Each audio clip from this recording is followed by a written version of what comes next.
Hello दोस्तों, आपका हमारे स्टोरी वाइज में स्वागत है। दोस्तों, आज मैं आपके लिए लेकर आया हूँ शमशान घाट की एक बेहद ही डरावनी कहानी। अगर दोस्तों आपको ये कहानी पसंद आए तो हमारे चैनल को लाइक और सब्सक्राइब कर दें।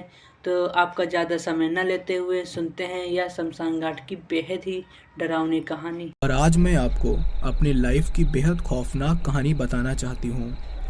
आज भी जब मैं उस रात के बारे में सोचती हूँ तो मेरे रोंगटे खड़े हो जाते हैं। वो रात मेरी ज़िंदगी की सबसे भयानक और काली रात थी।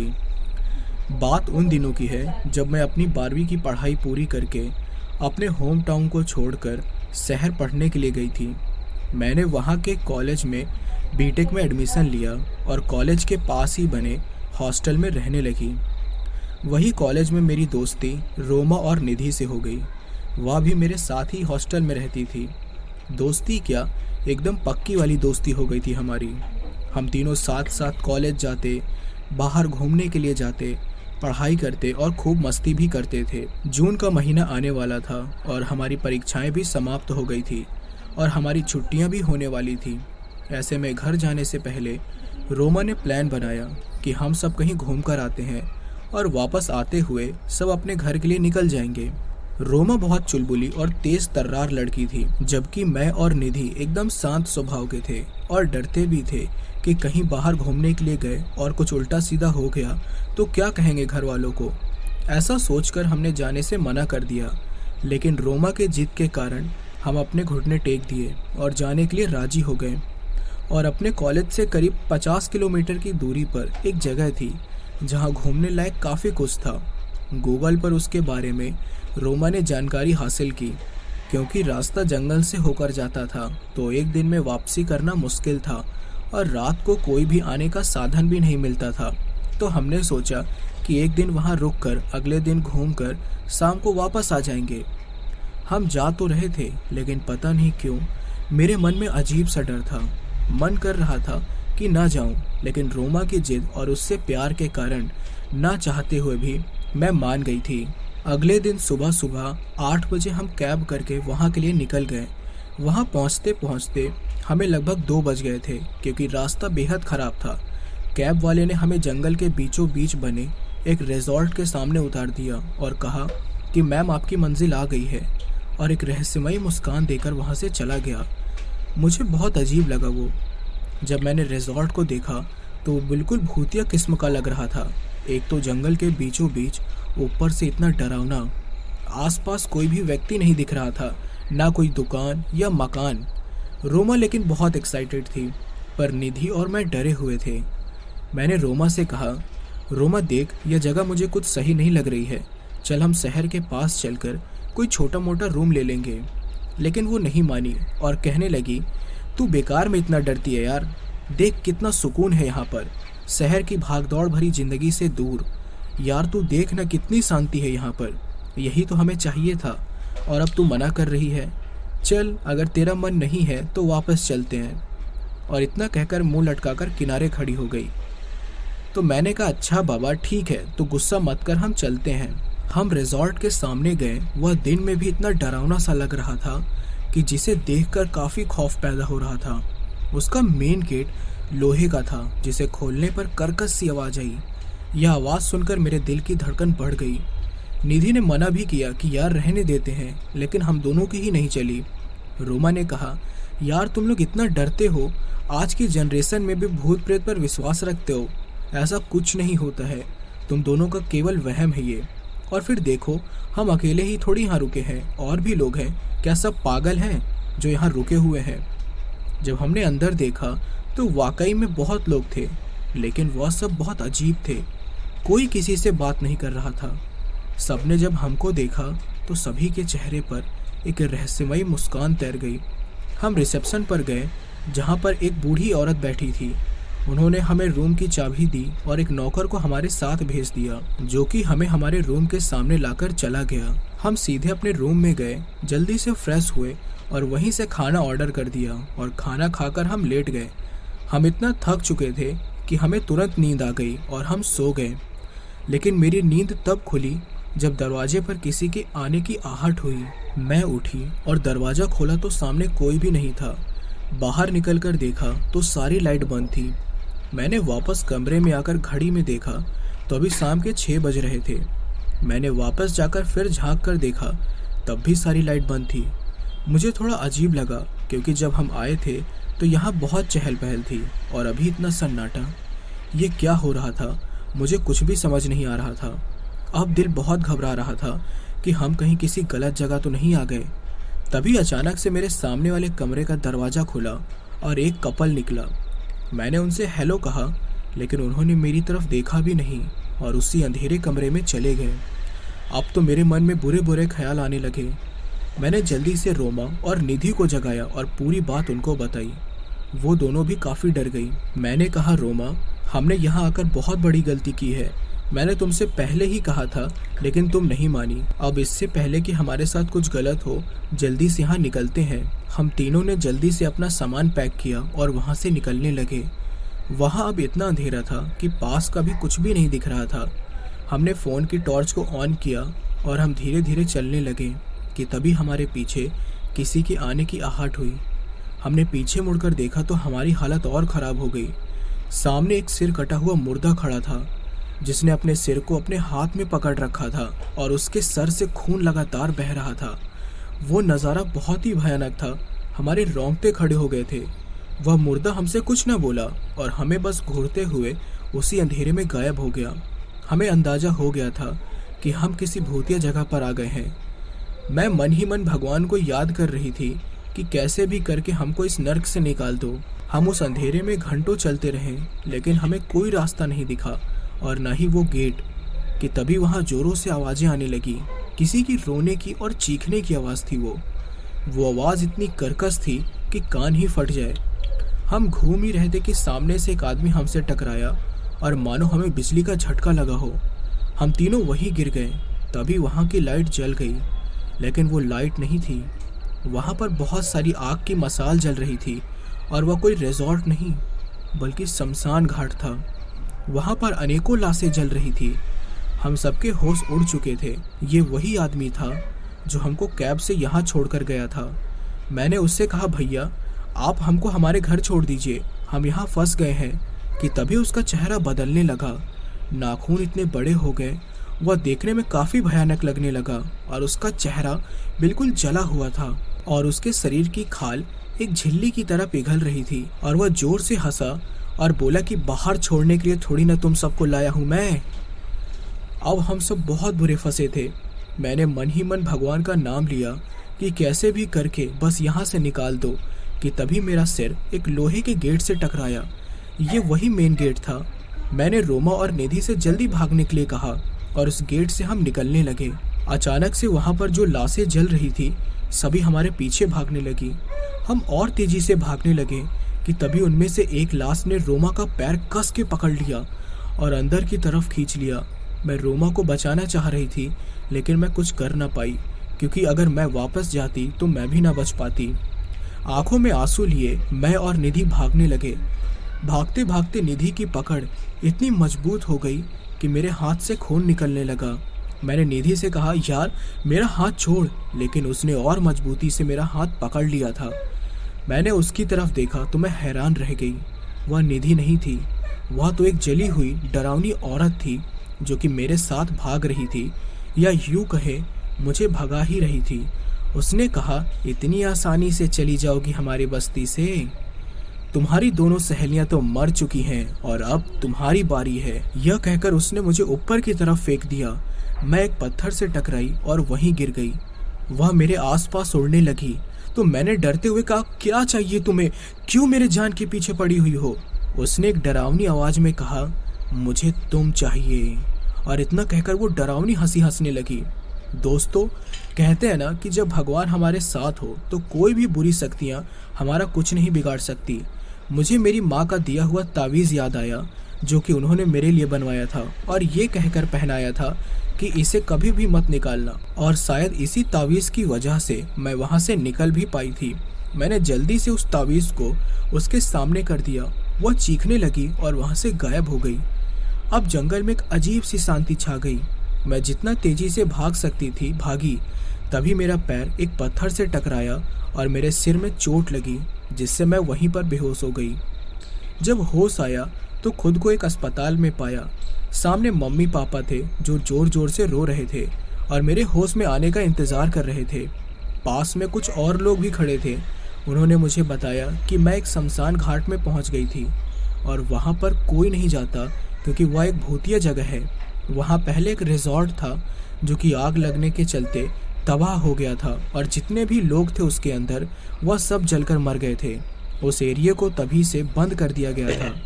वहाँ पर कोई नहीं जाता क्योंकि वहाँ रात में चीखने और चिल्लाने की आवाज़ें आती रहती हैं। पता नहीं आप वहाँ कैसे पहुँच गई, लेकिन यह आपकी खुशकिस्मती है कि आप वापस आ गई। नहीं तो बहुत लोग वहाँ पर पता करने के लिए गए कि क्या वाकई ऐसा है या फिर ये अफवाहें हैं केवल, लेकिन जो लोग गए वो वापस नहीं लौटे। मैं मेरी मम्मी से लिपट कर रोने लगी और मन ही मन भगवान का शुक्रिया अदा करने लगी कि मैं फाइनली बच गई। लेकिन मुझे गम इस बात का भी था कि अपने दिल से अजीज़ 2 प्यारी सहेलियों को मैंने खो दिया था। दोस्तों, ये बिल्कुल रियल कहानी है। आपको यकीन आए या ना आए ये मुझे नहीं पता, लेकिन मेरी लाइफ में जो मेरे साथ बीता मैंने वो सूरज सर को अपने साथ शेयर किया है। दोस्तों, जैसा कि आपको पता है कि हमारे बड़े बुजुर्ग भी हमेशा यही कहते हैं कि किसी भी काम को करने के लिए उसके बारे में अच्छी खासी जानकारी होनी चाहिए और अगर आधी ही जानकारी लेकर हम उस कार्य को करते हैं तो हमें उसका काफ़ी भारी नुकसान चुकाना पड़ जाता है। तो आज की ये स्टोरी में मैं आपको बताऊंगा कि शंभू ने ऐसी क्या गलती कर दी थी कि अगर वो अघोरी उसे ना बचाते तो उसकी जान भी जा सकती थी। तो इस कहानी को डिटेल में जानने के लिए आइए सुनते हैं। शंभू के हाथों में इस समय जादू टोने और तंत्र मंत्र से भरी एक मोटी किताब थी जिसको कभी उसके पिता भी पढ़ते थे, जो अपने समय में बहुत बड़े तांत्रिक थे। भूत प्रेतों को एक पल में ही वो अपने मंत्रों के बल पर चीखने चिल्लाने पर मजबूर कर देते थे, मगर पता नहीं क्यों उन्होंने शंभू को इन सब से दूर ही रखा था। उनके मरने के बहुत समय बाद आज उनके पुराने बक्से से ये किताब शंभू को मिली थी। उसने किताब का पहला पन्ना खोलकर पढ़ा जिस पर लिखा था, सावधान, इस किताब में दिए गए तंत्र मंत्र किसी योग्य गुरु के देखरेख में ही सिद्ध करें, वरना अगर कोई अनहोनी होती है तो प्रकाशक इसके लिए जिम्मेदार नहीं होगा। ये चेतावनी पढ़कर शंभू को थोड़ा डर सा लगा। उसने कितनी ही कहानियां सुन रखी थी जब तंत्र मंत्र सीखने के चक्कर में बहुत से लोग किसी अनहोनी घटनाओं के शिकार हो चुके थे, कुछ तो पागल तक हो गए थे। मगर अगले ही पल उसने सोचा कि जिस किताब को पढ़कर उनके पिताजी इतना कुछ सीख गए तो वो क्यों नहीं सीख सकता। जरूर सीख सकता है वो, बस थोड़े हौसले और ध्यान की ज़रूरत है। अगले दिन उसने किताब को पढ़ना शुरू कर दिया। एक जगह पर कुछ ऐसे मंत्र दिए गए थे जिनको शमशान घाट में जाकर ही सिद्ध किया जा सकता था, और वह भी रात के 12 बजे के बाद। ये काम इतना आसान नहीं था क्योंकि शमशान में ना जाने कितनी भटकती रूहें होंगी। एक पल को तो वहां जाने की सोचकर ही शंभू के शरीर में डर की लहर सी दौड़ गई, मगर उसके मन में आया कि अगर अभी नहीं तो कभी नहीं। अगले ही दिन काली अंधेरी रात में वह 12 बजे के बाद घर से बाहर निकला। चारों ओर गहरा सन्नाटा था। कभी कभी बीच में कुत्तों के भौंकने की आवाज़ें सुनाई दे जाती थी। आज हवाएं भी कुछ जोरों से चल रही थी। थोड़ी देर बाद ही वह गांव से बाहर मौजूद शमशान घाट के सामने पहुंच गया था। इस दौरान उसके दिल की धड़कनें बहुत बढ़ गई थी। शमशान में कई सारी चिताएं जलकर अंगारे हो रही थी। वह धीरे धीरे चिता की तरफ बढ़ चला। शमशान के चारों ओर मौजूद पेड़ उस समय किसी प्रेत की तरह झूम रहे थे। चिता के पास जाकर वह उस जगह पर पालथी मारकर बैठ गया और मंत्रों का उच्चारण शुरू कर दिया। सन्नाटे को भंग करते हुए यह मंत्र कुछ अजीब सा माहौल पैदा कर रहे थे। उसी समय वहां एक पेड़ के नीचे मौजूद काली परछाई दिखाई दी, मगर शंभू की पीठ उस परछाई की तरफ थी, इसलिए वह उसे देख नहीं पाया, वरना वह डर के कारण शायद वहां से भाग ही जाता। धीरे धीरे शंभू के मुंह से मंत्रों के उच्चारण की आवाज और ऊंची होती जा रही थी। उन मंत्रों के प्रभाव ने जैसे शमशान की रूहों को विचलित कर दिया था। कुछ पल बाद ही अंगारों सी आंखों वाले काले साए इधर उधर मंडराने लगे थे, मगर इन सब से बेखबर शंभू ने अब अपने सामने रखे पोटली में से कुछ निकाला और जलती चिता पर फेंक दिया। साथ ही वो बोलने लगा, जागो भाई जागो। उधर मंडराते हुए साए अब एक झुंड सा बनाकर जलती हुई आंखों से शंभू को घूर रहे थे। शंभू के मंत्र अब पूरे होने वाले थे। कुछ डर और कुछ चिता की गर्मी के कारण उसका शरीर पसीने से लथपथ हो रहा था। ठीक उसी समय भयानक काले साए उसकी तरफ बढ़ चले थे। पेड़ के नीचे मौजूद काली परछाई भी यह सब देखकर तेजी से शंभू की ओर रेंगी और कुछ पल बाद ही मंत्र पढ़ते शंभू की पीठ पर एक जोरदार वार हुआ। शंभू चीखकर मुंह के बल जमीन पर जा गिरा। भय से उसकी आंखें फट पड़ी थी और जबान उसके तालू से चिपकी हुई थी। दिमाग जैसे सुन्न पड़ गया था, मगर कुछ पल बाद ही उसने जैसे तैसे होश संभाला और वहां से चीखता चिल्लाता हुआ उठकर भाग गया।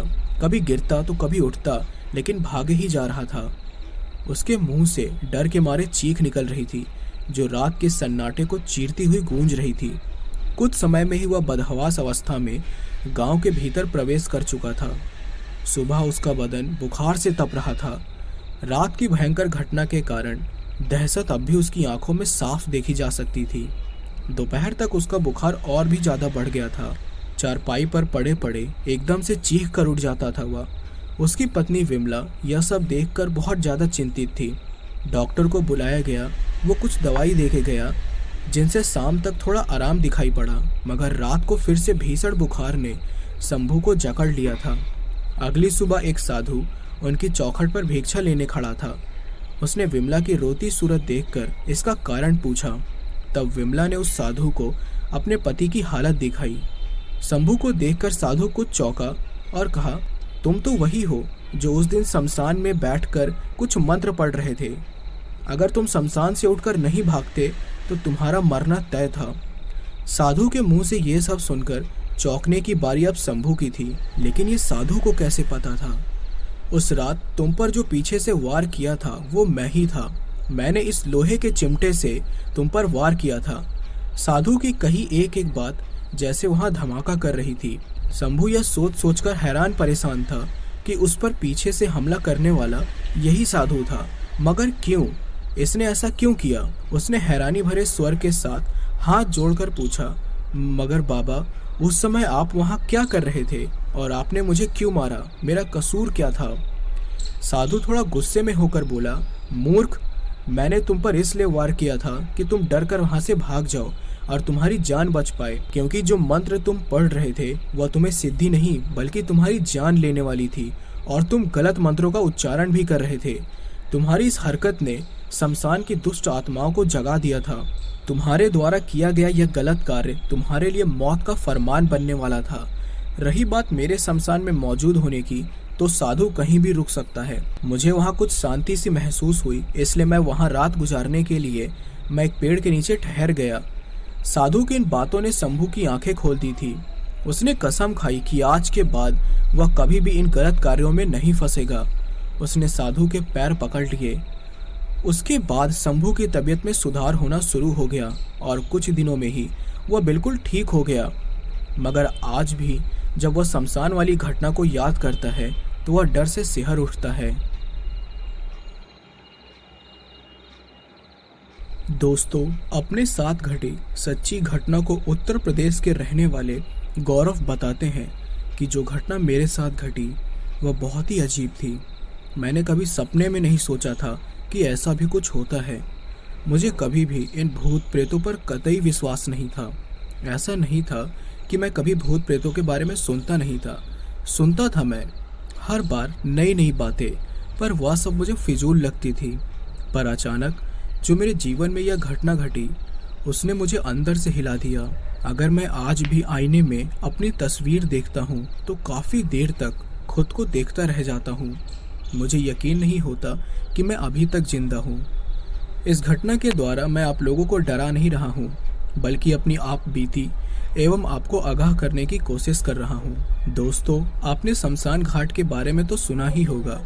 हर दिन कितनी लाशें वहाँ जलकर खाक हो जाती हैं, जिसकी गिनती भी नहीं की जा सकती। कहा जाता है कि यहाँ जलने के बाद व्यक्ति को मुक्ति मिल जाती है, पर ऐसा नहीं है।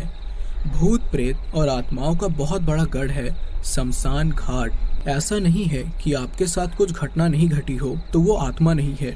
आत्मा है, लेकिन वह बुरी नहीं है और उसे मुक्ति मिल चुकी होती है।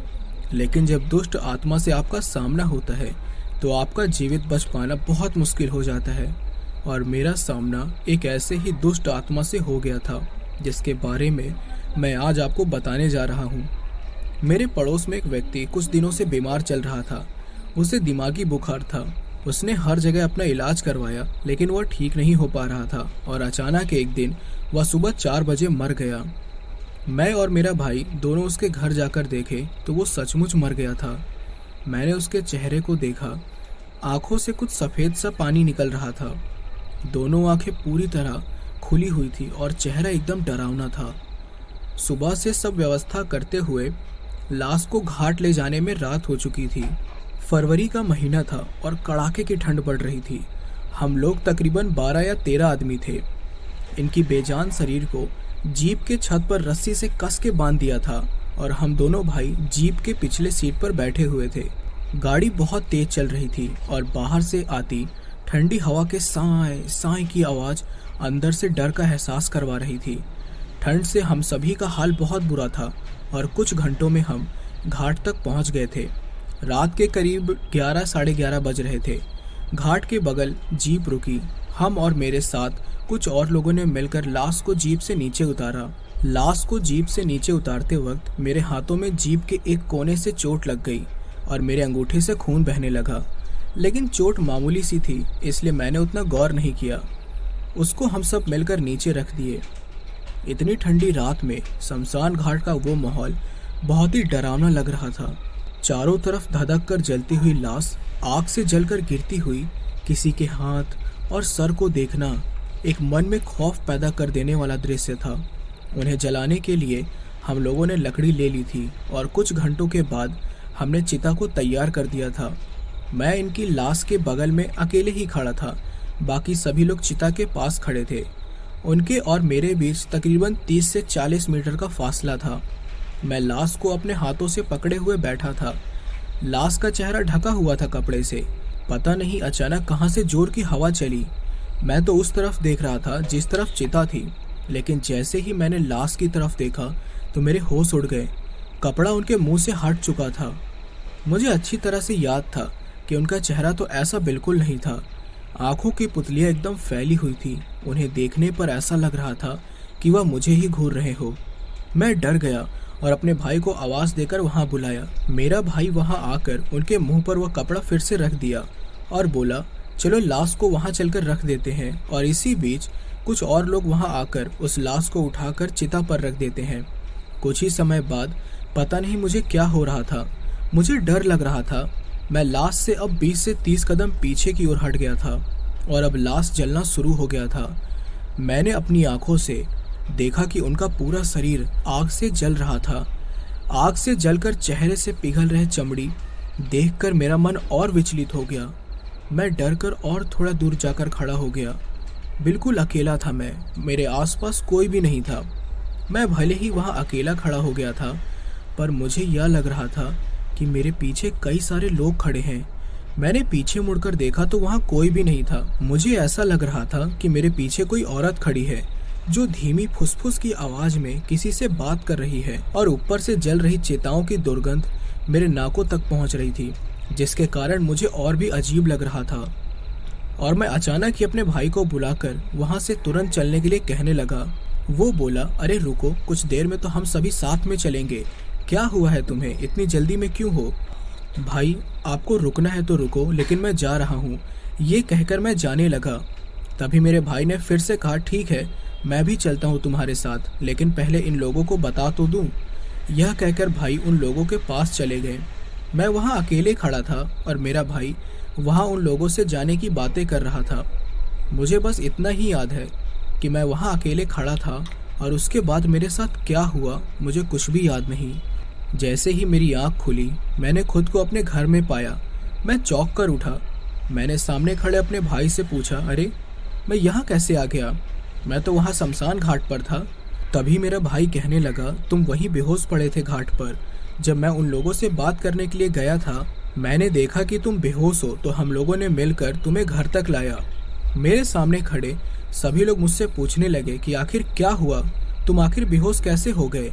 तब मैंने पूरी बात उन्हें बताई। वहाँ खड़े मेरे एक करीबी ब्राह्मण ने मुझे बताया कि तुम्हें याद होना चाहिए कि तुम्हारी उंगली कटी थी और उसमें से खून भी बह रहा था।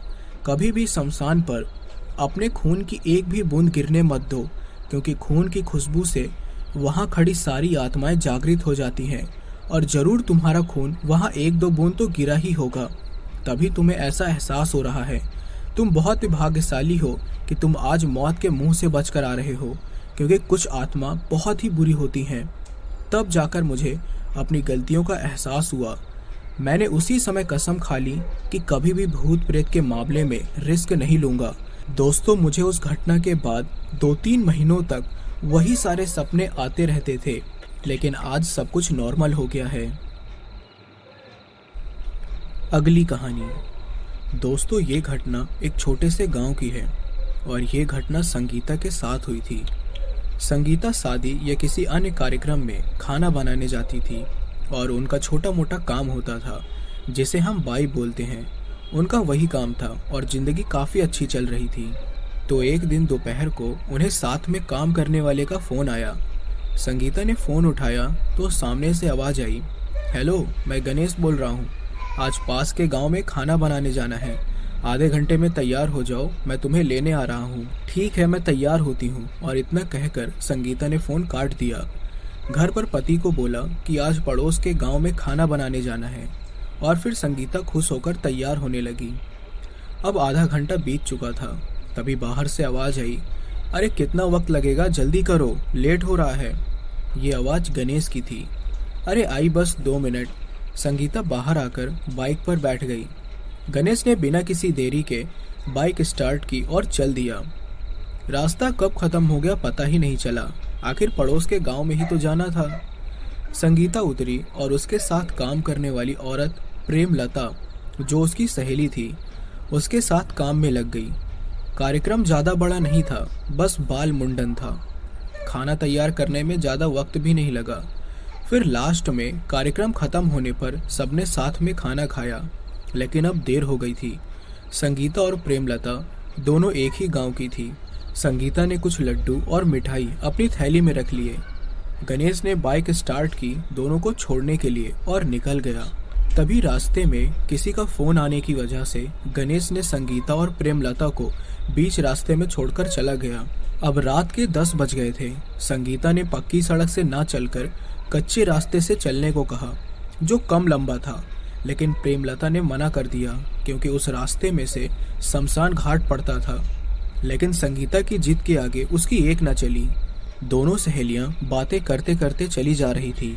उन्हें पता ही नहीं चला कि वो शमशान घाट के पास से गुजर रही हैं। लेकिन संगीता के पैर अचानक से रुक गए और पैर थर-थर कांपने लगे। संगीता ने दोनों आंखें बंद कर ली और नीचे बैठ गई। प्रेमलता लगातार आवाज़ दे रही थी, मगर उसकी हालत बहुत खराब थी और थोड़ी देर बाद वो बेहोश हो गई। प्रेमलता ने आवाज़ लगाई तो गांव पास में ही था। कुछ लोग आवाज़ सुनकर आ गए और फिर संगीता को उठाकर उसके घर ले गए। अगले दिन संगीता ने आंखें खोली तो सामने बल्लू, जो कि उसका पति था, और कुछ लोग खड़े थे। पास में उसकी सहेली प्रेमलता बैठी थी और संगीता को काफ़ी बुखार चढ़ा हुआ था। डॉक्टर को बुलाया गया तो डॉक्टर ने एक गोली खिलाई और आधे घंटे के बाद इंजेक्शन लगाया। बुखार कुछ कम हुआ। नींद की गोली ने अपना असर दिखा दिया और संगीता सो गई। फिर सभी धीरे धीरे करके अपने घर चले गए। शाम को प्रेमलता और उसकी कुछ सहेलियां उससे मिलने आई तो प्रेमलता ने कहा, अरे संगीता, तुम्हारी तबीयत अब कैसी है? तुम ठीक तो हो ना? क्या हो गया था तुम्हें? तब संगीता ने बताना शुरू किया कि कल रात अमावस था और मैंने अपनी थैली में कुछ मिठाइयाँ तो ले आई, मगर उसे थुतकारना भूल गई। शमशान घाट के सामने गुजरते वक्त मैंने शमशान घाट की ओर देखा तो मेरे होश उड़ गए। एक नहीं, दो नहीं, बल्कि कई सारी चुड़ैलें मेरी ओर आ रही थी। वे सभी बड़ी भयानक थी और वे सभी जमीन से ऊपर उड़ती हुई आ रही थी। ये देख मैं बहुत डर गई थी, लेकिन जब वो मेरे पास से गुजरी तभी मैं बेहोश हो गई। लेकिन संगीता, तुम्हारी थैली में तो कोई मिठाई नहीं है, बीच में उसका पति बोल पड़ा। संगीता ने डरते हुए बोला, जरूर वो उन भूखी चुड़ैलों ने खा लिया होगा। और उस दिन के बाद संगीता कभी दिन में भी शमशान घाट वाले रास्ते से नहीं गुजरी। दोस्तों, हमारे बड़े बुजुर्ग इसीलिए कहा करते हैं कि किसी चीज़ को थुतकार लेना चाहिए जब भी हम रात को या दिन को अकेले जा रहे हो। उससे वो चीज़ अशुद्ध हो जाती है ताकि भूत प्रेत से पाला न पड़े। इसीलिए बड़े बुजुर्ग की बात हमेशा माननी चाहिए ताकि परेशानियों का सामना ना करना पड़े। अगली कहानी। हेलो दोस्तों, मेरा नाम आशीष कनौजिया है और मैं उड़ीसा के एक छोटे से गांव से बिलोंग करता हूं। मैं आज आपको बताऊंगा मेरे साथ घटी एक खौफनाक घटना के बारे में। उन दिनों मैं शहर में एक कारखाने में नौकरी करता था। एक दिन मेरा दोस्त मनीष गुप्ता के अचानक काम पर न आने से मुझे डबल शिफ्ट करनी पड़ी थी। इस वजह से मुझे देर रात तक 12:30 बजे घर लौटना पड़ा। मैं काम पर आने जाने के लिए साइकिल का इस्तेमाल करता था। मुझे हर रोज घर जाने के लिए एक छोटा सा जंगल पार करना पड़ता था। उस रात आसमान में चमकते चांद की रोशनी में आसपास की चीजें ठीक ठाक दिख रही थी। जब मैं जंगल के रास्ते से होकर घर जा रहा था, तभी मैंने पेड़ के नीचे बैठे एक बूढ़े आदमी को देखा। मुझ पर नजर पड़ते ही वह मुझे अपने पास बुलाने लगा। मैंने उसके पास जाकर साइकिल को ब्रेक लगाया। वह मुझे बोला, बेटा, तुम मुझे गांव में छोड़ दोगे तो तुम्हारा बड़ा उपकार होगा। मैंने पूछा, चाचा, आप इतनी रात गए सुनसान जंगल में क्या कर रहे हो? वह बोले, मैं यहाँ पर नया हूँ, गांव में जाना चाहता हूँ, पर रास्ता भटकने की वजह से कुछ समझ में नहीं आ रहा है। मैंने उस बूढ़े को साइकिल की पिछली सीट पर बिठा लिया और गांव की ओर चल दिया। बहुत देर तक साइकिल पर बैठा बुजुर्ग व्यक्ति कुछ बोल नहीं रहा था, तो मैंने ही पूछ लिया, अरे चाचा, आपने अपना नाम नहीं बताया? तो वह बोले, मेरा नाम जमाल उल्फत मतवाला है। नाम बताते वक्त उनकी आवाज़ किसी जवान मर्द की तरह भारी सुनाई दी, पर मैंने उस पर ज़्यादा ध्यान नहीं दिया। फिर घर जाने की जल्दी में मैंने साइकिल की स्पीड बढ़ा दी, पर अचानक मुझे साइकिल के पैडल मारना मुश्किल लगने लगा, जैसे कि साइकिल पर 2 नहीं बल्कि 4 आदमी बैठे हो। अचानक बढ़ने वाले वजन की वजह से मुझे थकावट महसूस होने लगी। मैं बस साइकिल रोक ही रहा था कि साइकिल फिर से हल्की हो गई, मानो साइकिल पर मौजूद सारा वजन हवा में उड़ गया हो। अचानक इतना हल्का महसूस हो रहा था, इसलिए मैंने एक नज़र पीछे मुड़कर चाचा को देखा तो मैं चौंक गया, क्योंकि चाचा साइकिल पर नहीं थे। ये सोच सोचकर मुझे डर लगने लगा, क्योंकि अगर वो कहीं रास्ते में या किसी गड्ढे में गिर गए होंगे तो मेरे लिए मुसीबत हो जाएगी। इसलिए मैंने साइकिल यू टर्न मार के घुमा ली और हर मुमकिन जगह देखा, पर मुझे वह कहीं नहीं दिखे। लेकिन वापस आते समय मुझे दूर से ही दिखा कि एक बड़े से बरगद के पेड़ के नीचे कोई आदमी घुटनों में सर छिपा के बैठा है। मैंने उसे दूर से ही आवाज़ दी, जमाल चाचा, आप हो क्या वहाँ पर? पर मुझे उस आदमी में ना कोई हलचल दिखी और ना ही उसने कोई जवाब दिया। तो मैंने साइकिल वहीं छोड़कर नज़दीक जाकर देखने का फैसला किया। फिर जब मैं उस बरगद के नज़दीक पहुंचा तो मुझे अचानक से खून जमाने वाली ठंड ने घेर लिया, मानो कोई इशारा हो कि यहाँ से भाग जाओ। उस आदमी के कपड़ों से मैंने पहचान लिया था कि ये वही जमाल चाचा ही हैं। फिर मैंने चाचा से पूछा, आप साइकिल से कब उतरे? मुझे बताना चाहिए था ना आपको। चलिए मैं आपको घर छोड़ देता हूँ। मेरे इतना कहने के बावजूद चाचा ने थोड़ी भी हलचल नहीं की। वो बस सिर को घुटनों के बीच झुका के बैठे रहे। मुझे अब डर लगने लगा था और ऊपर से वहाँ पर ठंड भी थी। मुझे लगा कि कहीं चाचा का राम नाम सत्य न हो गया हो। फिर उन्हें उठाने के लिए मैं धीरे धीरे उनके नज़दीक गया। तभी मुझे अचानक सड़े हुए मांस जैसी गंदी बू आने लगी, मानो कोई लाश वहाँ बहुत दिनों से सड़ रही है। फिर भी सांस को रोककर मैंने चाचा के कंधे पर हाथ रख दिया।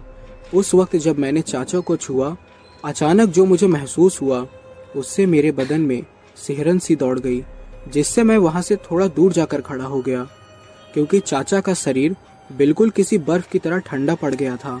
मैं उनकी तरफ डर से भरी निगाहों से देख रहा था। तभी उनमें हलचल नजर आई। उसके बाद जो भयंकर चीज मेरी आंखों के सामने खड़ी थी, उसे देखकर मेरे मुंह से निकलने वाली चीख ने जंगल के सन्नाटों को चीर कर रख दिया, क्योंकि जमाल चाचा का सिर अब उनके कंधों पर नहीं, उनके हाथों में था। उनका धड़ उनकी कटी मुंडी को हाथ में लिए खड़ा था। उसके बाद मैं वहां से किसी शिकारी से डरे हुए खरगोश की तरह भागा। फिर वह प्रेत भी अपना कटा हुआ सिर हाथों में लिए मेरा पीछा करने लगा। मैं तुरंत साइकिल पर बैठा और पूरी जान लगा के पैडल मारने लगा। थोड़ी दूर साइकिल चलाने के बाद वह भूत भी नज़दीक आ रहा था, लेकिन वह रात मानो शैतान की थी, इसलिए ऐन मौके पर ही मेरी साइकिल की चैन उतर गई। अब बस मेरी तो डर से हालत खराब हो चुकी थी। मैंने साइकिल और साइकिल पे लटकाया हुआ मेरी टिफिन वहीं छोड़ दिया और अपने प्राण एक मुट्ठी में समेटकर गांव की ओर तेजी से भागा। जब मैंने गांव के मुख्य द्वार के अंदर कदम रखा और एक नज़र पीछे देखा तो उस शैतानी बला ने मेरा पीछा करना बंद कर दिया था। वह भयानक बरगद का खबीस मुझे देखता ही रहा, क्योंकि गांव के प्रवेश द्वार के सामने हनुमान जी का मंदिर था और प्रेत में इतनी ताकत नहीं थी कि वो वहां एक कदम भी रख सके। दोस्तों, मैं हनुमान जी का शुक्रिया अदा करता हूं कि उन्होंने उस रात मेरी जान बचाई, नहीं तो आज मैं सूरज भाई को अपनी ये कहानी नहीं बता पाता। दोस्तों, मुझे पूरा भूत प्रेत पर विश्वास है, क्योंकि जब हनुमान जी हैं तो भूत प्रेत भी जरूर हैं। हेलो दोस्तों, मेरा नाम आरती चौहान है और मेरा मुंबई के पनवेल शहर में घर है। और आज मैं आपको मेरे साथ घटी एक ऐसी सच्ची घटना बताने जा रही हूँ, जिसके बाद मैंने कसम खा लिया कि आज के बाद मैं ऐसा कभी नहीं करूँगी। बात यह है कि मेरी एक गलती की वजह से एक प्रेत आत्मा मेरे पीछे पड़ गई थी। तो मैं एक हॉस्पिटल में जॉब करती हूँ और इस शहर में मैं अकेली रहती हूँ। मेरे हॉस्पिटल का टाइमिंग है सुबह 10 बजे से रात 8:30 बजे तक। और हाँ, मैंने आज तक कभी भूत प्रेत को महसूस नहीं किया था और ना ही उनसे कभी सामना हुआ था, जिसकी वजह से मैं भूत प्रेतों पर विश्वास नहीं करती थी। और मेरे दिमाग में बस यही चल रहा था कि बस किसी तरह मुझे कोई भूत दिख जाए। तो एक सुबह मैं अपने घर से जॉब के लिए निकली तो रास्ते में एक चौराहा पड़ता है और उस चौराहे पर किसी ने नींबू और मिर्च को रखा था। मुझे देखकर हंसी आ गई कि यह देखो, लोगों का टोना जादू का काम शुरू हो गया। तो मैंने हंसते हुए उस नींबू मिर्च को कुचल दिया और लात मारकर दूर फेंक दिया। और मन ही मन मैं बस यही सोच रही थी कि चलो अब देखती हूँ कि अब कोई भूत मुझे दिखता है कि नहीं। जब मैं हॉस्पिटल पहुंची तो सब कुछ नॉर्मल था, क्योंकि पूरा दिन ही मेरा काम में निकल गया। और जब रात को मैं अपने घर की तरफ जाने लगी तो मुझे ऐसा महसूस होने लगा कि कोई मेरे पीछे पीछे चल रहा है। लेकिन जब मैं पीछे मुड़कर देखी तो वहाँ कोई नहीं था। फिर मैं इस बात को ज़्यादा ध्यान ना देते हुए आगे बढ़ने लगी। और जब मैं घर पहुँची तो मैं फ्रेश होकर खाना पीना खाकर बेड पर लेट गई और मोबाइल चलाने लगी। मोबाइल चलाते चलाते मुझे कब नींद लग गई मुझे पता ही नहीं चला। लेकिन कुछ घंटों बाद मुझे महसूस हुआ कि कोई मेरे बालों में अपने हाथ फिरा रहा है। फिर थोड़ी देर बाद वह मेरे बालों को खींचा। जब मेरी आंख खोली तो वहाँ कोई नहीं था। फिर मैंने सोचा ये मेरा वहम है। जब मेरी आंख दोबारा लग गई तो मुझे ऐसा महसूस हुआ कि मेरे चेहरे पर कोई अपनी गर्म गर्म सांसें छोड़ रहा है और बहुत ही गंदी बदबू आ रही थी। तो मैंने डरते हुए आंख खोली तो कोई नहीं था। लेकिन जब मैंने कोने में देखा तो एक औरत जिसके बाल बहुत लंबे थे और अपना सिर नीचे करके वह खड़ी थी। तो मैंने उससे डरते हुए पूछा, कौन हो तुम? लेकिन जब उसने अपना सिर ऊपर किया तब उसे देखकर मैं काफ़ी ज़्यादा डर गई। उस टाइम मुझे लगा कि यह मेरी जीवन का आखिरी दिन है।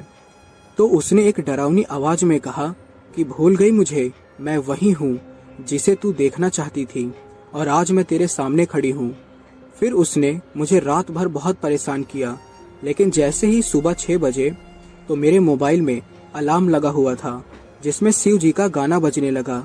उस गाने को सुनते ही वह प्रेत आत्मा मेरे शरीर से बाहर निकलकर भाग गई। फिर मैंने जल्दी जल्दी नहाया धोया और सीधा अपने बगल वाले मंदिर में गई। वहां जाकर मैंने पंडित जी को सारी बात बताई, जिसे सुनकर पंडित जी बहुत ज़्यादा गुस्सा हुए और मुझे डांटने लगे। और उन्होंने कहा कि आखिर तुमने ये इतनी बड़ी गलती क्यों कर दी, लेकिन अब घबराने की ज़रूरत नहीं है। तो उन्होंने मुझे एक शिव जी का लॉकेट दिया और मेरे हाथ में कलाई नारा बांधा और मुझे समझाया कि बेटी आज के बाद ऐसी गलती कभी मत करना। तब जाकर मुझे यकीन हुआ कि हाँ, इस दुनिया में असली भूत प्रेत होते हैं। एक बात और, जिनको भूत प्रेत पर यकीन नहीं है तो मैं यह कहना चाहती हूँ कि आप अपने मन को झुठलाकर यह नहीं बोल सकते कि हाँ, भूत प्रेत नहीं होते, क्योंकि जिनके जीवन में इन भूत प्रेत से सामना होता है सिर्फ वही समझ सकते हैं। दोस्तों, ये अगली कहानी एक फॉरेस्ट रेंजर की है जो कि अमर होने के चक्कर में काले जादू का सहारा लेता है और फिर उसके जीवन में कौन कौन सी खौफनाक घटनाएं बीतती हैं, हम इस कहानी में ये जानेंगे। तो आइए सुनते हैं। पीयूष जब 3 साल का था तो उसकी माँ की अचानक मौत हो गई थी। तब से उसके पिताजी ने उसे बड़े लाड प्यार से पाला था। उसके प्यार में कभी कोई कमी न रहे, इसलिए उसके पिताजी ने कभी दूसरी शादी नहीं की। पीयूष के पिता का नाम शिव था। शिव एक फॉरेस्ट ऑफिसर था। उसे सरकार से सब कुछ मिलता था, गाड़ी, बंगला, पैसा, और इसी के साथ एक और चीज भी मिलती थी, सरकारी ऑर्डर। साल के पहले दिन 1 जनवरी को शिव को ईमेल मिला कि उसका ट्रांसफर देवगढ़ में किया गया है और उसी रात उसको देवगढ़ के लिए रवाना होना था। शिव ने बड़ी मिन्नतें करके और वादे करके अपने बेटे पीयूष को नई जगह शिफ्ट होने के लिए मना लिया था। वह दोनों सुबह 10:30 बजे देवगढ़ पहुंचे। देवगढ़ पहुंचने के बाद वहां का मनमोहक नज़ारा देखकर खुशी से चिल्लाते हुए पीयूष यहाँ वहां भागने लगा, क्योंकि वहां बच्चों के खेलने के लिए एक बड़ा पार्क था जिसमें बहुत सारे झूले, स्विमिंग पूल और बहुत कुछ था। पीयूष को खुश देखकर शिव के नए सेक्रेटरी श्याम के मुंह से निकल ही गया कि आपसे पहले एक अफसर ने यह पार्क उनके बच्चों के लिए बनवाया था। उसकी इस बात पर बगल में खड़े दूसरे बड़े अफसर ने श्याम को चुप रहने का इशारा किया, लेकिन वह सुनकर शिव के मुंह से वह निकल ही गया जिसे वह अफसर सुनना नहीं चाहता था। शिव बोला, वैसे कहाँ तबादला हुआ है उस पार्क बनाने वाले अफसर का? तभी अचानक पीयूष का पैर फिसलकर स्विमिंग पूल में गिर पड़ा और उसे बचाने के लिए शिव बिजली की रफ्तार जैसे भागा और फिर उसको बचाने के लिए पानी में कूद गया। उसने कुछ ही सेकंड में पीयूष को पानी से बाहर निकाला। उस वक्त दूसरा बड़ा अफसर इस बात का शुक्र मना रहा था कि शिव ने अपने पूछे हुए सवाल का जवाब वापस नहीं मांगा। शिव ने पीयूष को बंगले में ले जाकर बेड पर लेटा दिया। कुछ समय आराम करने के बाद पीयूष फिर से उछल कूद करने लगा। सेक्रेटरी ने शिव को उसकी जिम्मेदारी समझा दी कि शिव की हद में 100 एकड़ का जंगल है और उसका सरकारी बंगला उसी जंगल सीमा पर बनाया था। शिव ने गार्ड्स को बुलाया और जंगल का राउंड मारने के लिए गाड़ी निकालने का आदेश दिया। जाते जाते उसने सोचा कि क्यों न पीयूष को भी जंगल दिखा लाऊं। कोई खरगोश या हिरन दिख गया तो मेरा बच्चा खुश हो जाएगा। इस तरह से उसने पीयूष को भी अपने साथ में ले लिया। गाड़ी में शिव ने श्याम और वहां के एक पुराने गार्ड के चेहरे पर डर पहचान लिया था। फिर शिव ने वह सवाल पूछ ही लिया जो कुछ समय पहले टल गया था। उसने पूछा, श्याम, वो पुराने अफसर का तबादला कहाँ हुआ है? ये तो तुमने बताया ही नहीं। और वो बड़े साहब उस बात को टाल क्यों रहे थे? श्याम ने ठीक से कुछ पता नहीं ऐसा जवाब दिया, पर इस बात से शिव सहमत नहीं था। फिर थोड़ा दबाव डालने पर सेक्रेटरी ने सब कुछ बताना शुरू किया। उस पार्क बनाने वाले अफसर का नाम जॉन डिसूजा था। उसे तंत्र मंत्र सिद्धियों का काफी ज्ञान था। उसका कहना था कि हम काले जादू की शक्तियों से इंसान अमर हो सकते हैं। उसके पास जादू टोने की किताबों का भंडार था जो उन्हें रात भर पढ़ता था। इसी पागलपन में उसकी मौत एक रहस्यमयी और खौफनाक तरीके से हुई, जिसमें उसके परिवार को भी दर्दनाक मौत मिली। जॉन ने सबसे पहले अपनी खुद की बच्ची को पुल में डुबो के मार दिया और फिर उसके बाद अपने दोनों बेटों को कुल्हाड़ी से टुकड़े टुकड़े कर दिए। फिर बीवी पर मिट्टी का तेल डालकर जला दिया और पूरे परिवार की बलि देने के बाद आखिर में खुद बंगले के सामने वाले पेड़ पर फांसी ले ली। ये सब उसने आधी रात के वक्त किया था। एक गार्ड ने उसे रोकने की कोशिश भी की थी, पर जॉन ने उसका पेट चीरकर अतड़ियाँ बाहर निकाल दी थी। हम जब सुबह वहां पहुंचे तब उसकी बेटी की लाश पुल पे सफ़ेद होकर तैर रही थी और उसके नज़दीक ही उसके बेटों के कटे हुए हाथ, पैर और सिर के टुकड़े पड़े थे। उसकी बीवी की जली हुई लाश आंगन में पड़ी थी और जॉन की लाश पेड़ पर लटक रही थी। बहुत ही डरावना नज़ारा था।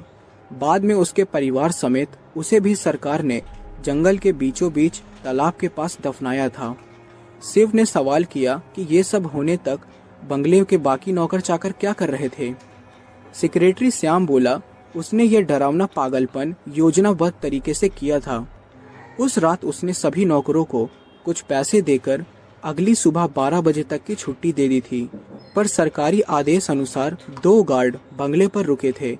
एक को तो उसने भयंकर मौत दे ही दी थी, पर दूसरा कुछ ऐसी डरावनी चीज देखकर भागा था कि वो हमेशा के लिए पागल हो गया है। हमने उसे जंगल में से पकड़ा था। अब वो सरकारी मेंटल हॉस्पिटल में है और उसका इलाज चल रहा है। वो बार बार कहता है कि वो हर अमावस्या को आएगा और एक एक बलि ले जाएगा। उस दिन से आज तक जो भी अमावस्या की रात उस बंगले में रुकता है, वह सुबह पेड़ से फांसी लेकर आत्महत्या कर लेता है। तब से हर अमावस्या की रात यहाँ किसी को रुकने नहीं दिया जाता। गांव के पुराने पंडित जी ने बताया है कि जॉन की रूह यहाँ रुकने वाले के शरीर में प्रवेश करके उसे आत्महत्या के लिए मजबूर करती है, इसीलिए लोग मरते हैं। उसे हर वक्त अपने काम के लिए एक शरीर चाहिए होता है और आज भी जॉन की क्रूर आत्मा जंगलों में भटकती है। ना जाने भगवान उसे कब मुक्ति देगा। पूरी कहानी सुनने के बाद श्याम बोला, सर कल अमावस्या है, आप भी बंगला छोड़कर गांव में रुकिएगा। शिव ने कहा, श्याम किसी को तो इस परेशानी का हल निकालना ही होगा। ऐसे कब तक वह शैतान मासूमों की जान लेता रहेगा, और चुनौतियों से तो मैं आज तक पीछे नहीं भागा। इतना बोलकर वो खामोश हो गया। शिव को अपनी नहीं पर पीयूष की चिंता सताने लगी थी। उसने मन ही मन तय किया कि पीयूष को कुछ दिनों के लिए उसके मामा के घर भेज देना ठीक रहेगा और खुद ही इस जॉन की आत्मा को हमेशा के लिए नरक में भेजकर ही दम लेगा। शाम होते होते गाड़ी बंगले पे पहुंची। सब बिना कुछ कहे गाड़ी से उतरकर अपने अपने काम में जुट गए। उनके जंगल से आने तक नौकरों ने रात के खाने की तैयारी कर ली थी। सभी गार्ड्स रात का खाना खत्म करके नाइट शिफ्ट में तैनात हो चुके थे और गांव के लोग जो खाना बनाने और साफ सफाई के लिए आते थे, वह तो दिन ढलने के बाद ही राम राम का जाप करते हुए अपने घर पहुंच चुके थे, क्योंकि गांव के लोग उस बंगले में रात को रुकने से डरते थे। शिव ने रात के खाने के बाद पीयूष को सुला दिया और खुद भी लेटे लेटे सोचने लगा कि शिव के मामा संग्राम से फोन करके मदद मांगता हूँ। वो बगीचे में जाकर एक बेंच पर बैठा और सिगार सुलगाने लगा। तभी सन्नाटे को चीरती हुई आने वाली एक चीख ने उसे डरा दिया। वो आवाज गार्ड्स की थी। शिव गेट की तरफ तेजी से भागा। वहां पहुंचने पर जो नजारा शिव की आंखों ने देखा था, उससे उसका कलेजा कांप उठा था, क्योंकि मौत का तांडव शायद अमावस्या से पहले ही शुरू हो चुका था। उन दोनों गार्ड्स की लाशें गेट के पास ही पड़ी थी। शिव ने वक्त जाया नहीं किया। वो तेजी से पीयूष के कमरे में पहुंचा, पर पीयूष अपने बेड पर नहीं था। शिव उसे आवाजें देते हुए सभी कमरों में देखने लगा। शिव की आवाज सुन के श्याम अपने कमरे से बाहर निकला। शिव ने बाहर जो कुछ देखा उसे सब बता दिया। फिर दोनों मिलके पीयूष को ढूंढने लगे। तभी स्विमिंग पूल के पानी में कुछ जोर से गिरने की आवाज आई। दोनों घर के बाहर स्विमिंग पूल की तरफ भागे। वहां स्विमिंग पूल पर पीयूष एक आदमी के साथ पानी पर खड़ा था। श्याम कांपती हुई आवाज से बोला, जॉन डिसूजा। वो प्रेतात्मा शिव को देखकर हंस रही थी, मानो वो पीयूष को अपने साथ किसी और दुनिया में ले जाने आया हो। घबराहट से शिव की सांसें फूल रही थी और उसी वक्त वो जोर से चिल्लाया और उठ के अपने बेड पर बैठ गया, क्योंकि वो सिर्फ एक बुरा सपना था और पीयूष उसके बगल में अपने टेडी बियर से लिपटकर सो रहा था। उसके बाद शिव ने संग्राम को फोन करके कुछ देर बात कर ली। फोन रखने से पहले संग्राम सिर्फ इतना ही बोला कि मैं समय पर पहुंच जाऊंगा, क्योंकि दूसरे दिन ही अमावस्या थी। शिव पीयूष के साथ हनुमान जी के मंदिर माथा टेक कर आया और वहां के पुराने पंडित से पहचान भी कर ली। शिव ने एक रात के लिए पंडित जी के पास शिव को रखने की मंजूरी ले ली और सुबह अपने कामों में लग गया। शाम होने के साथ ही सभी गांव के कर्मचारी डरते हुए अपने अपने घर में जा चुके थे। शिव की हिम्मत देख के उसके साथ 2 गार्ड्स और सेक्रेटरी श्याम भी रुका था। शिव ने उन्हें अपनी योजना बताना शुरू किया। शिव ने कहा, जॉन की रूह को अपने काम को अंजाम देने के लिए एक शरीर की जरूरत होती है। उसको हम में से किसी को मारने से पहले उसके शरीर में प्रवेश करना होगा। तो हम सबको बस उसे कुछ देर के लिए उलझाना है। जिसके शरीर में जॉन की आत्मा होगी उसे पकड़कर या फिर बांध कर रखना है। उसके बाद उसे हमेशा के लिए मुक्ति मिल जाएगी। ठीक रात के 12 बजे एक गार्ड ने श्याम का गला दबाने की कोशिश की। उसे काबू में रखने के लिए सबने उसे पकड़कर रखा था, पर उसमें इतनी ताकत आ गई थी कि उसने सबको दूर फेंक दिया। किसी तरह उस दूसरे वाले गार्ड और श्याम ने उसे रस्सियों में फंसाकर कुछ समय के लिए काबू कर लिया था। तब तक शिव ने बंदूक की एक गोली आसमान में चलाकर किसी को सिग्नल दिया और कुछ ही मिनटों में रस्सियों में बंधा हुआ वह गार्ड ऐसी हरकतें करने लगा जैसे किसी ने उसको जला दिया हो। उस वक्त जंगल के बीचों बीच गांव के पंडित और संग्राम जॉन डिसूजा को उसकी कब्र में ही जला रहे थे और कुछ ही समय बाद वह गार्ड नॉर्मल हो गया। बाद में शिव ने सबको समझाया कि काले जादू की किताब में एक रस्म है जिससे जॉन उस कब्र में रहते हुए भी जिंदा था। यहाँ उसकी आत्मा सिर्फ अपनी भूख मिटाने आती थी, जो कि किसी मासूम की जान लेकर मिटती थी। और उस किताब के अनुसार अगर मरने के बाद भी जॉन ने 100 इंसानों की बलि पूरी की होती तो वह अपने कब्र में से जिंदा होकर हमेशा के लिए अमर हो जाता। इसलिए ये माया जाल मैंने उसके लिए रचा था, ताकि वो कब्र छोड़कर यहाँ आए और वहाँ हमारे लोग उसकी लाश को कब्र में ही जला सकें। श्याम ने पूछा कि आपको ये सब कैसे पता चला? शिव ने जवाब दिया, तुमने ही तो बताया था कि जॉन के पास जादू टोने की किताबों का भंडार है। उस भंडार में से मुझे रात को तहखाने में एक काले जादू से अमर होने की किताब मिली थी और उस पर नाम लिखा था जॉन डिसूजा। सो दोस्तों, वीडियो के लास्ट में ज़रूरी बात यह है कि मैं आप लोगों के लिए ये सोच रहा हूँ कि आप अपनी हॉरर स्टोरीज़ अपनी ही वॉइस में रिकॉर्ड करके आप मुझे ईमेल पर या फिर व्हाट्सएप पर इस पे सेंड कर सकते हैं, और वो भी अच्छी क्वालिटी में। और वही सारी मैं सब्सक्राइबर्स की स्टोरीज़ मैं एक ही वीडियो में कंपाइल करके मैं आप लोगों के लिए एक लॉन्ग स्टोरी लाऊंगा जिसमें आपकी ही आवाज़ होगी, ताकि लोगों को लगे कि जी हाँ, ये रियल स्टोरी है और लोगों को यकीन भी आएगा। अगर ये आइडिया आपको अच्छा लग रहा हो तो प्लीज़ कमेंट में ज़रूर बताएं, और हाँ, आप ज़रूर से ज़रूर शेयर करें। धन्यवाद। मिलते हैं आपसे अगली वीडियो में। तो दोस्तों, ये शमशान घाट की कहानी यहीं पर समाप्त होती है। अगर आपको ये कहानी पसंद आए तो हमारे चैनल को लाइक और सब्सक्राइब करें और हमें कमेंट में ज़रूर बताएं कि आपको ये कहानी कैसे लगी। तो दोस्तों, हम आपसे मिलते हैं अगली वीडियो में। तब तक के लिए गुड बाय।